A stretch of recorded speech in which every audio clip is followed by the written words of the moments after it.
Salam olahraga, apa kabar teman-teman semua? Semoga dalam keadaan sehat. Mengenai dari laga kemarin malam memang sangat luar biasa ya.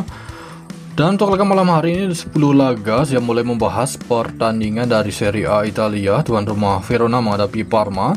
Terlihat di laga ini Verona diprediksi akan menggunakan formasi 3-4-2-1, 1-2 ya.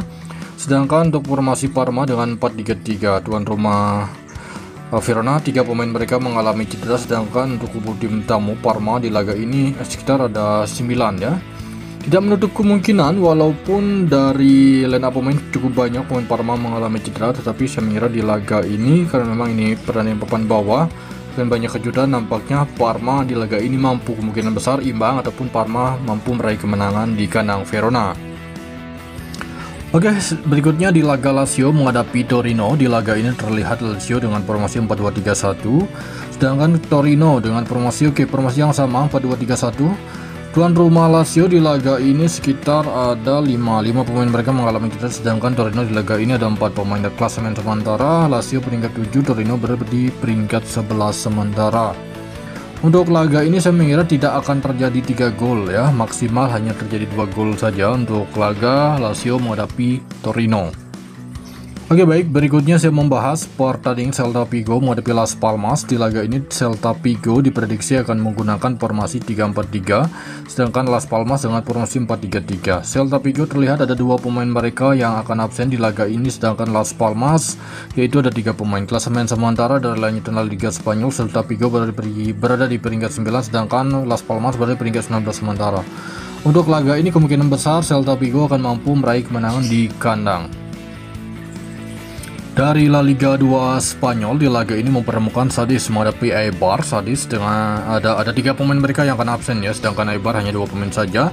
Ini nampaknya pertandingan papan tengah ya. Sadis berada di peringkat 13, Eibar berada di peringkat 14, poin yang sama, perbedaan dalam performa mencetak gol dan jumlah kebobolan saja. Untuk laga ini Sadis nampaknya akan mampu meraih kemenangan di kandang ataupun laga ini bisa berakhir di skor imbang. Selanjutnya dari RC Belanda ya, Eredivisie Belanda. Di laga ini Jong Alkmaar menghadapi Top Os. Oke. Di laga ini saya melihat ini pertandingan papan bawah di mana Jong Alkmaar berada di peringkat 13 dengan meraih 39 poin dari 30 laga. Top Os berada di peringkat 17. Jadi untuk laga ini kemungkinan besar Jong Alkmaar nampaknya akan mampu meraih kemenangan di kandang sama menghadapi Top Odds. Selanjutnya saya membahas pertandingan Jong PSV yang menghadapi FC Den Bosch. Di laga ini terlihat dari klasemen sementara Jong PSV ini berada di peringkat 18, sedangkan FC Den Bosch berada di peringkat 9. Dari peringkat sementara ini memang sangatlah jauh ya di laga ini, tetapi tidak menutup kemungkinan Den Bosch akan sangat sulit untuk bisa meraih kemenangan di kandang Jong PSV. Terlebih berpotensi laga ini bisa berakhir di skor imbang. Oke, next selanjutnya saya pergi ke Liga Norwegia divisi 1 ya, atau divisi 2 ya, divisi 2 tepatnya. Di laga ini terlihat Kongsvinger menghadapi Asane ya. Terlihat di laga ini nampaknya ini pertandingan pertama atau laga pembuka ya. Jadi untuk laga ini setelah melihat dari head-to-head pertemuan kedua tim, nampaknya di laga ini lebih berpotensi di tuan rumah untuk bisa meraih kemenangan di kandang saat menjamu Asane.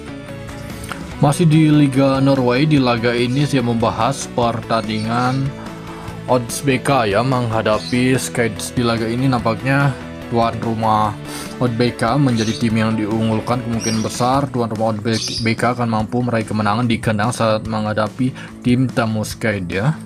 Masih di Liga Norway, untuk laga ini Stabæk menghadapi Holst ya. Di laga ini terlihat masih 0 poin ya, 0 poin ya, ada laga pertama untuk kedua tim. Jadi untuk laga ini laga pembukaan mungkin akan banyak kejutan, tetapi lebih berpotensi di laga ini nampaknya Stabæk akan mampu meraih kemenangan di kandang sama menghadapi Holst. Kemudian saya membahas pertandingan dari Liga 2 Prancis. Di laga ini Paris FC menghadapi Caen. Terlihat dari klasemen sementara Paris FC berada di peringkat 3 dengan meraih 52 poin dari 27 laga, sedangkan Caen ini berada di peringkat 18 juru kunci dari Liga 2 Prancis. Jadi untuk laga ini kemungkinan besar akan ada banyak kejutan. Saya melihat laga ini akan ada 3 gol ya, bahkan bisa lebih untuk laga Paris menghadapi Caen.